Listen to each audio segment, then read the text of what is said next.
Vous faites vos courses et là vous tombez sur des pommes bio emballées ou des pommes non bio mais sans emballage. Et là vous vous dites, c'est quoi le mieux? Je me suis posé cette question des millions de fois et je n'étais pas toujours certaine de la réponse. Alors c'est quoi le mieux? Un steak ou une banane? Des pommes bio emballées ou des pommes non bio sans emballage? Des fraises de France ou des fraises d'Espagne? L'huile de palme ou le beurre? Le fromage à la coupe ou le fromage emballé? Du poulet ou du soja?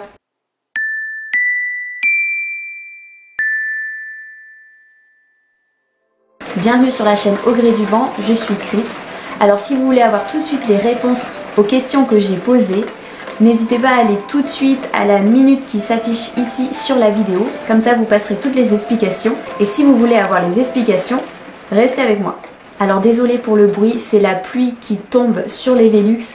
J'espère que ça ne va pas trop s'entendre dans la vidéo. Je me suis rendu compte ces derniers temps que parfois on pense bien faire les choses et en fait non. Parfois on prend beaucoup d'énergie, beaucoup de temps pour des choses qu'on pense prioritaires ou vraies et qui ne le sont pas forcément. Par exemple, dans ma vidéo sur les conséquences de la mode éphémère, je vous expliquais qu'on jette en moyenne 37 kg de textiles par an, ce qui équivaut à 10 bains par jour. À côté de ça, certains se font critiquer parce qu'ils prennent des bains par des gens qui achètent régulièrement des vêtements. Cela m'a appris deux choses. Réfléchis avant de critiquer. Et la deuxième chose, les apparences sont parfois trompeuses. On se rend pas toujours compte de ce que coûte en production 1 kg de bœuf, 1 kg d'avocat ou encore un t-shirt. C'est pour cette raison que j'ai voulu faire cette vidéo, c'est pour arrêter de me poser cette question à chaque fois que je vais faire mes courses.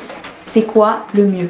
Alors je vais pas parler de ce qui est mieux directement pour l'homme, parce que pour moi c'est évident que ce qui est mieux c'est de manger bio.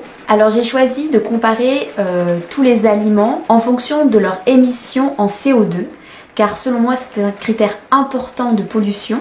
Et en prenant juste ce critère d'émission de CO2, c'était déjà pas facile d'avoir toutes les données selon l'aliment. Alors comme d'habitude, vous retrouverez toutes les références de la vidéo. Je vous mets le lien de l'article qui se trouve sur mon site dans la description sous la vidéo. Alors plus un aliment émet de CO2 pour être produit, plus il pollue, participe au réchauffement climatique, etc. Alors le calcul de l'émission de CO2 de l'aliment comprend sa culture, les transports, sa destruction, en gros toutes les étapes de A à Z. Alors comme précisé, je prends uniquement l'émission en CO2, je ne vais pas prendre en compte par exemple la déforestation, l'exploitation humaine ou la maltraitance des animaux. Je compare uniquement d'un point de vue émissions en CO2. Alors on va tout de suite s'attaquer au pire, au top des émissions en CO2, c'est la viande. Alors comme vous pouvez le voir dans le tableau, l'agneau et le bœuf produisent énormément de gaz à effet de serre. On a ensuite le porc et la dinde qui en produisent encore pas mal. Et en dernier, le poulet. Alors si vous vous demandez pourquoi l'agneau produit plus d'émissions de CO2 que le bœuf, c'est parce qu'il produit moins de viande comestible que le bœuf. Alors il est évident que si vous achetez votre viande localement, l'émission en CO2 sera plus basse, mais ça restera encore très élevé si on le compare à une source de protéines végétales comme les lentilles, à savoir que 1 kg de lentilles produit 1 kg d'émissions en CO2, donc je pense qu'il n'y a pas photo avec le bœuf qui est à 27 kg et qui reste même toujours en dessous du poulet à 6 kg de CO2 par kilo de poulet. Alors je vous vois venir, vous voulez comparer les teneurs en protéines. Alors on a 10 g de protéines dans 100 g de lentilles et on a 30 g de protéines dans 100 g de poulet. Donc si on veut atteindre la même teneur en protéines avec les lentilles que dans le poulet, il faut manger 300 g de lentilles, donc 3 fois plus. Et donc avec 30 g de protéines végétales, on est toujours en dessous du poulet puisqu'on est à 3 kg de CO2 et avec le poulet, on reste à 6 kg, donc toujours 2 fois moins avec les protéines végétales. Donc c'est indiscutable, les protéines végétales produisent beaucoup moins d'émissions en CO2 que la viande. Alors ce qu'il faut savoir, c'est qu'un végétarien émet 2 fois moins de gaz à effet de serre qu'un gros mangeur de viande, c'est-à-dire 100 g de viande par jour. Et un faible mangeur de viande par jour, donc 50 g, émet 1,5 fois moins de gaz à effet de serre qu'un gros mangeur de viande. Et pour rappel, le saucisson, le salami, les knackis, c'est de la viande. Alors petit point sur le poisson, je sais qu'il y a pas mal de personnes qui essayent de réduire leur quantité de viande ou lorsqu'elles arrêtent de manger de la viande, elles basculent sur le poisson. Alors attention, parce que le but, c'est pas de transférer le problème et après de manger autant de poissons que ce qu'on mangeait de viande. Et surtout, attention, parce que les gros poissons contiennent du mercure, donc c'est vraiment à manger avec modération. Personnellement, ce que je vous conseille, si vous voulez diminuer la viande, voire arrêter la viande, c'est d'y aller progressivement et de la remplacer par des protéines végétales et d'apprendre progressivement à les cuisiner et à les incorporer à votre alimentation de tous les jours. Il y a plein de chaînes et de blogs végétariens ou véganes qui donnent plein de conseils, plein d'exemples, plein d'idées pour cuisiner les légumineuses. Je vous mettrai des liens dans l'article. Local ou pas local? Alors le problème quand ce n'est pas local, c'est le transport. Alors souvent on pointe les végétariens du doigt parce qu'ils mangent beaucoup de bananes ou d'avocats qui viennent de loin. Personnellement, quand j'ai réduit ma consommation de viande, je me suis mise à manger logiquement de plus en plus de fruits et de légumes parce que voilà, si on supprime un aliment, obligatoirement on va manger plus d'un autre et souvent du coup on mange plus de fruits et légumes. Et du coup, j'ai mangé beaucoup plus de bananes, notamment quand je me fais des smoothies. Alors est-ce que c'est mieux de manger de la viande ou des bananes qui viennent de loin? Alors comme vous pouvez l'observer dans ce tableau, le transport en avion est catastrophique. Il est surtout utilisé pour les aliments fragiles, les fruits exotiques comme le mangoustan, le ramboutan. Il est aussi utilisé souvent pour les asperges, la mangue ou les haricots verts encore. Alors ça ne veut pas dire que tous les haricots verts viennent par avion, mais les fruits et légumes que je viens de citer viennent souvent par avion et c'est surtout ceux-là qui proviennent par avion. Alors les autres fruits qui viennent de loin comme la banane et l'avocat sont la plupart du temps transportés en bateau. Et comme vous pouvez le voir, le bateau est le mode de transport le plus écologique en termes d'émissions de CO2.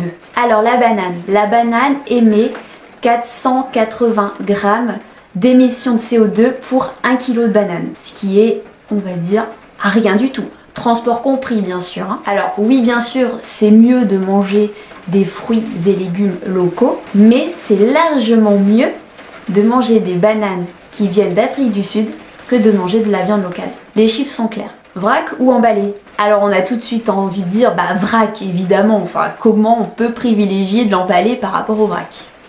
Eh ben c'est pas aussi simple. Alors ce qu'il faut savoir c'est ce qui coûte le plus en émissions de CO2 sur la chaîne alimentaire, c'est la production. La production de l'aliment, c'est 83% de l'émission en CO2. Vient ensuite le transport pour 11% et en dernier les emballages pour 5%. Donc une des pires choses à faire, c'est de gâcher la nourriture et qu'elle parte à la poubelle. Même si vous avez un compost, ok vous réduisez le coût de la destruction du déchet. Par contre, ça reste un énorme coût pour la planète. Parce que tout ce CO2 émis pour produire cet aliment n'aura servi strictement à rien. Une étude a montré que 55% du gaspillage alimentaire en France arrive en bout de chaîne, c'est-à-dire chez le vendeur, chez le particulier ou encore le restaurateur. Cette étude explique également que les emballages individualisés permettraient de réduire le gaspillage de 2 à 10 fois. Donc vrac ou emballé? Je vous repose la question. Alors évidemment l'idéal c'est le vrac, mais si on ne gaspille pas la nourriture. Si l'emballage nous permet de moins gaspiller l'aliment acheté, alors il vaut mieux largement privilégier l'emballage au gaspillage. Et donc au vrac. Alors contre le gaspillage, il y a plein d'applications maintenant qui existent pour récupérer les invendus chez les commerçants. Il y a notamment l'application Too Good To Go qui est très connue. Je vous mettrai encore une fois les liens dans l'article. Alors consommer des fruits de saison. Est-ce que c'est si important que ça? Est-ce que ça émet beaucoup de CO2 si on ne consomme pas des fruits de saison? Alors le problème des fruits et légumes qui ne sont pas de saison, c'est que soit ils viennent de loin, soit ils ont été cultivés sous serre. Alors, quand je parle de serre, je parle pas de la petite serre que vous avez dans votre petit jardin en verre ou fait avec du plastique. Je parle des serres industrielles qui sont chauffées et où il y a de la lumière artificielle. Alors, on va prendre l'exemple de la tomate, parce que je sais qu'il y en a pas mal qui aiment manger de la tomate en hiver.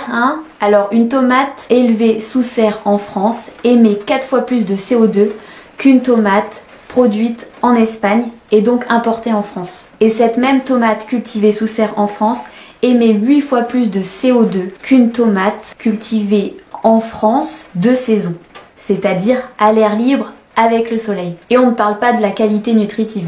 Alors quand vous voyez des fruits et légumes dans les rayons du magasin qui proviennent de France, mais qui ne sont pas de saison, c'est-à-dire que ce n'est pas la saison de la tomate et que vous voyez des tomates qui viennent de France, vous pouvez être sûr que ces aliments ont été cultivés sous serre. Alors comment savoir si c'est la saison? Les jardiniers le savent, mais tout le monde n'est pas jardinier. Alors je vous ai concocté un petit cadeau sur lequel je travaille depuis plusieurs semaines. C'est un pack, on va dire, que vous retrouverez sur l'article de la vidéo sur mon site. Dans ce pack, je vous ai fait des fiches recettes pour que vous puissiez écrire vos recettes préférées. Mais le petit plus, c'est que j'ai classé ces fiches recettes selon les saisons, c'est-à-dire que vous pouvez ranger vos recettes en fonction de la saison. Je vous ai fait aussi 12 fiches pour les 12 mois de l'année avec les fruits et légumes de chaque mois en fonction de la saison. Donc comme ça, vous pourrez toujours vous référer à votre petite fiche. Vous pouvez même la mettre sur le frigo pour l'avoir sous les yeux. Et dernière chose, je vous ai fait aussi des petits mémos pour le portable pour l'avoir toujours sur soi, notamment quand on fait ses courses avec tous les fruits et légumes du mois pour les 12 mois de l'année. Alors ce qu'il faut savoir, c'est que c'est les fruits et légumes de saison en France métropolitaine, puisque je l'ai fait en fonction de là où je vis. Bien sûr, ça marche aussi pour la Belgique et le Luxembourg, parce que je sais qu'il y a des Belges qui me regardent. Et c'est en connaissant les fruits et légumes qui sont de saison que vous pourrez détecter au magasin quels fruits et légumes ont été cultivés sous serre. Alors j'ai parlé du bio, du local, du vrac, des produits de saison. Je voudrais maintenant faire un petit point sur certains aliments particuliers. Alors le soja produit 2 kg d'émissions en CO2 pour produire 1 kg de soja, ce qui reste très correct, mais on parle aussi beaucoup du soja par rapport à la déforestation qu'il engendre et par rapport aussi à la consommation d'eau qu'il demande. Alors je tiens à préciser que si le soja engendre de la déforestation, ce n'est pas pour la consommation de l'homme, mais c'est pour produire du soja pour nourrir les animaux que l'homme mange. Il faut savoir que 70% du soja produit est produit pour nourrir les animaux que l'on mange. Donc en gros, si on arrête de manger du bœuf et du porc, il n'y aura plus de problème de déforestation. Concernant la consommation d'eau, ce qu'il faut savoir, c'est que la culture de soja OGM demande beaucoup plus d'eau que la culture de soja sans OGM. Donc si vous consommez du soja, il faut consommer du soja sans OGM et de France. Le fromage. Alors le fromage, je crois que c'est une des choses les plus difficiles à s'en passer quand on est français. Alors le fromage émet en moyenne 10 kg de CO2 pour 1 kg de fromage, ce qui n'est pas négligeable. Ça le met au même niveau que la dinde. L'avocat. Alors l'avocat, bien qu'il n'ait pas une forte émission en CO2, il demande beaucoup d'eau. Il demande 1000 litres d'eau pour 1 kg d'avocat. Ce n'est donc pas le transport qui pose problème pour l'avocat, mais ce qui pose le plus de problèmes, c'est en fin de compte, c'est l'eau. Malheureusement pour vous, j'ai d'autres mauvaises nouvelles. Le café et le chocolat. Alors le café produit au Costa Rica émet en moyenne 5 kg de CO2 pour 1 kg de café. Le chocolat, 3 kg de CO2 pour 1 kg de chocolat. Ce qui sauve l'affaire, c'est que en général, quand on boit du café ou qu'on mange du chocolat, on n'en prend pas des kilos, on en prend quelques grammes. Donc voilà, comme le fromage, l'avocat, le café, le chocolat, c'est des produits de luxe qu'il faut consommer avec modération. Alors la réponse aux questions. Steak ou banane? Alors 27 kg d'émissions en CO2 pour le bœuf, 500 grammes pour la banane. Je pense que les chiffres parlent d'eux-mêmes. Pommes bio emballées ou non bio en vrac? Je dirais bio, car les pesticides ont un impact sur le long terme plus négatif que les emballages. Fraises de France ou fraises d'Espagne? Alors tout dépend de la saison et du mois. Si vous êtes en avril, fraises d'Espagne, parce que les fraises de France seront cultivées sous serre. Si vous êtes en mai, fraises de France. Huile de palme ou beurre? Alors 1 kg de beurre émet 9 kg de CO2 et 1 kg d'huile de palme émet entre 5 et 10 kg de CO2. En sachant que pour l'huile de palme, il y a la déforestation et pour le beurre, souvent la maltraitance des vaches. Donc fromage à la coupe ou fromage emballé? Alors si vous ne gaspillez pas, vrac évidemment, donc à la coupe. Si acheter du fromage en petites portions emballées ou d'autres aliments industriels emballés en petites portions vous permet de moins gaspiller. Dans ce cas, privilégiez l'emballage. Poulet ou soja? Soja. Par contre, privilégiez le soja sans OGM et de France. Alors voici la liste des critères à retenir pour diminuer l'émission en CO2. Je les ai triés par ordre d'impact, ceux qui ont le plus d'impact en termes d'émissions de CO2 vers ceux qui ont le moins d'impact. Donc en premier, les transports en avion qui ont énormément d'impact sur l'émission en CO2 et qui sont une catastrophe. En deuxième, la viande. En troisième, les produits laitiers. En quatrième, la culture sous serre, le gaspillage et les transports en bateau et camion. Dernière petite liste, quand je fais mes courses, qu'est-ce que je privilégie? En premier lieu, je privilégie les légumineuses. En deuxième, les fruits et légumes de saison. Pour savoir lesquels sont de saison, je me réfère aux fiches qui sont disponibles sur mon site internet. 3. Je fais mes menus pour éviter le gaspillage. 4. Je peux manger des fruits et légumes importés, mais pas par avion. 5. Je consomme le fromage, l'avocat, le café et le chocolat avec modération. 6. Je privilégie le vrac. Voilà, j'espère que cette vidéo vous a plu. Si vous avez des questions, des commentaires, n'hésitez pas à les mettre, je me ferai un plaisir d'y répondre. N'oubliez pas que vous pouvez me suivre sur Instagram ou Facebook. Je suis assez active sur Instagram. Je donne aussi plein de conseils sur la vie de tous les jours que je ne partage pas forcément en vidéo. Sur Instagram, ça va être un peu plus spontané. Je vous dis à bientôt pour une prochaine vidéo. Salut!